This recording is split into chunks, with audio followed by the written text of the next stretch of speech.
ہیں قلبی سکون وہ کس طرح حاصل کیا جائے۔ اب گوتم بدھ کی تعلیمات کا اصل مقصد نروان یعنی اطمینان قلب کا حصول ہے۔ اگر آپ سے یہ پوچھیں نا کہ یہ نروان ہوتا کیا ہے، بدھ مت میں کیا ہے نروان کیا ہے، اسلام میں نروان کا طریقہ کار کیا ہے، ہندو مت میں نروان کا طریقہ کیا کار ہے، عیسائیت میں نروان کیسا ہوتا ہے، کس طرح جو ہے نا وہ حاصل کیا جاتا ہے، وہ ہم پڑھیں گے کہ وہاں پر عیسائیت میں نروان کس طرح حاصل ہوتی ہے۔ تو یہ کہتے ہیں کہ گوتم بدھ یعنی اطمینان قلب کا حصول ہے جو کہ خواہشات کو ختم کر کے ہی حاصل ہو سکتا ہے، جبکہ اسلام میں گو اطمینان قلب کی اہمیت مسلم ہے، لیکن اس کے حصول کا ذکر الہی مشغولیت ہے، ذکر الہی میں کیا ہے، مشغولیت میں ہے۔ خلاصہ یہ کہ بدھ مت خواہشات کو کچل کر ختم کرنا اور اطمینان قلب حاصل کرنا مقصود بذات ہے، جبکہ اسلام کا نظریہ اس سے پہلے بھی واضح ہو چکا ہے اور نروان حاصل کرنے کا وہ طریقہ جو بدھ مت ہے اسے غیر فطری قرار دیا ہے۔ بات سمجھ آ رہی ہے میری؟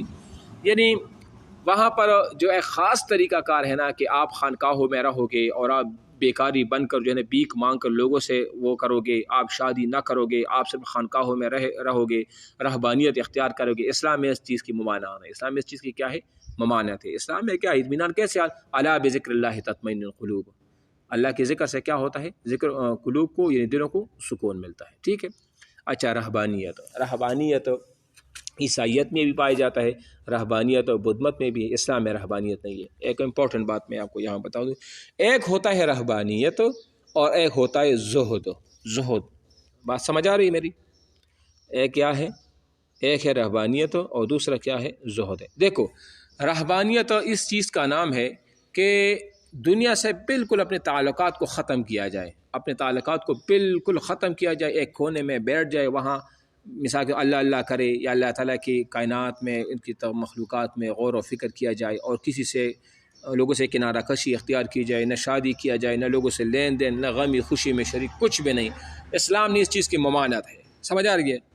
جبکہ زہد کیا ہوتا ہے، زہد یہ ہوتا ہے کہ دنیا میں رہتے ہوئے شادی بھی کرو، بچی بھی پیدا کرو، لوگوں کے ساتھ لین دین بھی کرو، اور اس طرح معاملات میں بھی جاؤ، غمی میں بھی شریک ہو، خوشی میں بھی شریک ہو، لیکن اسلام کے عقیدے اور نظریے کے مطابق اس کو زہد و تقویٰ کہا جاتا ہے۔ اسلام نے تو ان چیزوں سے منع تو نہیں کیا نا۔ تو آپ علیہ السلام نے فرمایا کہ ہر امت کے رہبانیت ہوا کرتی تھی، میری امت میں جو رہبانیت ہے نا وہ تو جہاد فی سبیل اللہ ہے، یعنی اس طرح کسی کونے میں جا کے بیٹھ کر اور اللہ اللہ کرنا، یہ جو ہے نا عبادت نہیں ہے، ٹھیک ہے نا، یعنی ہر کسی کنارہ کری۔ ہاں، جو خانقاہوں میں جو لوگ بیٹھتے ہیں نا، پیر اور وغیرہ جو اصلی پیر ہوتے ہیں اور دنیا کے اور کام بھی کرتے ہیں، تو وہ ٹھیک ہے، وہ الگ چیز ہے۔ سمجھ آ رہی میری بات؟ اچھا جی، بیکاری پن دیکھو، بیکاری پن بدھ مت مذہب کا ایک حصہ بھی ہے۔ وہ یہ کہتے ہیں کہ جب کوئی خانقاہ میں رہتا ہے تو وہ بیک مانگ کے کھانا کھائے گا، لوگوں کے دروازے پہ جائے گا، حالانکہ اسلام نے اس چیز سے منع کیا ہے۔ اسلام نے تو یہ کہا ہے نا کہ آپ کسی سے در بدر کے ٹوکرے نہ کھایا کرو، کسی آپ کو اللہ نے جسم دیا ہے، وجود دیا ہے، طاقت دیا ہے، اس کو خرچ کرو۔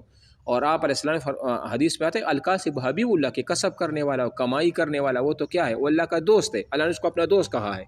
تو اس وجہ سے یعنی کہ بیکاری پن اختیار کرنا، دروازوں پر جانا اور اس جیسی چیزوں کو نا اللہ تعالیٰ نے اس چیز سے منع کیا۔ ہاں، اگر ایسا ہوا کہ ایک آدمی بالکل مجبور ہے اور وہ لاچار ہے، وہ مریض ہے، وہ کام شام نہیں کر سکتا، کچھ مجبوریاں ہیں، اور وہ کسی سے مانگے یا کوئی اس کو دے دے، تو اس میں ثواب ہے، اس کو دینا چاہیے کہ سائل کو اس طرح جو ہے نا ناجڑ کو اور اس کو جو ہے نا کچھ دے کے جو ہے نا وہ رخصت کرو۔ لیکن اگر کوئی اس کو پیشہ بنائے اور ایک مذہب کا حصہ بنائے کہ نہیں ہم نے تو مذہب کا حصہ بنانا ہے، تو یہ جائز نہیں۔ ہاں، ایک اور بات ہے، مدرسوں میں جو لوگ بچے ہوتے ہیں وہ وظیفہ مانگتے ہیں اور جو روٹی چائے وغیرہ نا، وہ اس سے مستثنا ہے، کیونکہ مدارسوں میں زیادہ تر جو بچے ہوتے ہیں کچھ غریب بھی ہوتے ہیں، مدارس کے اخراجات ادھر برداشت بھی نہیں کر سکتے، تو اس وجہ سے اگر وہ کسی گھر سے ہے تو وہ گھر والے اپنے لیے سعادت سمجھے، ان کو کچھ دے دے، تو وہ اس میں کوئی برائی نہیں ہوگی، ٹھیک ہے نا، کیونکہ وہ ہمارے مذہب کا حصہ تو نہیں ہے، انہوں نے تو بیکاری پن کو اپنے مذہب کا ایک جز بنا دیا ہے۔ سمجھ آ رہی ہے؟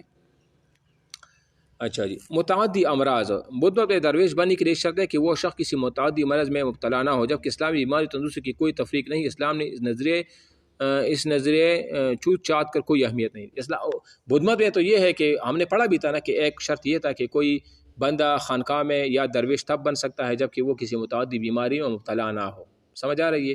اسلام نے اس چیز کو تو منع کیا ہے، اسلام نے سارے امتیازات کو ختم کرے، جو بیماری لگ بھی جائے وہ اللہ کی طرف سے ہوتی ہے، کسی سے نفرت نہیں۔ ایک ایسا بندہ ہوگا جس کو کینسر کا مریض ہو یا کوئی بھی متعدد بیماری، کیا وہ علم حاصل نہیں کر سکتا؟ کیا وہ تعلیم حاصل نہیں کر سکتا؟ بالکل حاصل کر سکتا ہے، اس میں کوئی نہیں، ٹھیک ہے۔ اچھا جی، شرائط داخلہ یعنی بدھ مت مذہب میں بندہ کیسے داخل ہوگا؟ اسلام کی بھی کچھ شرائط ہوتی ہیں، عیسائیت میں وہ جو بپتسمہ لینا پڑتا ہے وہ ان کی الگ شرائط ہے، اور سکھزم میں ہم پڑھیں گے کہ سکھزم میں سکھ مت میں داخل ہونے کے لیے ایک رسم ادا کی جاتی ہے جس کو پاہل کہا جاتا ہے، وہ بھی ہم پڑھیں گے۔ اس طرح یہاں کیا ہے تو یہ کہتے ہیں بدھ میں درویش بننے کے لیے جن شرائط کا تذکرہ آپ گزشتہ صفحات میں پڑھ کر آئے ہیں، اسلام نے کبھی بھی انہیں تحریری طور پر تو درکنار زبانی طور پر بھی بیان نہیں کیا اور نہ ہی ان کا اعتبار کیا ہے، بلکہ صرف اتنا کہا ہے کہ قبولیت اسلام کی تصدیق قلبی کے ساتھ ساتھ توحید رسالت کا زبانی اقرار کر لینا وہ بھی کافی ہے۔ تو یہ آسان سی چیز میں تو کوئی دوسری بات ہے نہیں، ٹھیک ہے۔ اچھا جی، باقی بدھ مت کی نہیں ہے نا، ان کا تو ان کے شرائط ہیں، ہمارے تو اسلام میں ایک شرائط کا ہے، اسلام میں کوئی بھی اسلام میں داخل ہونا چاہے وہ غسل کرے، کلمہ پڑھے اور اللہ کے رسول کو بات کو مانے، بس اسلام میں شرائط۔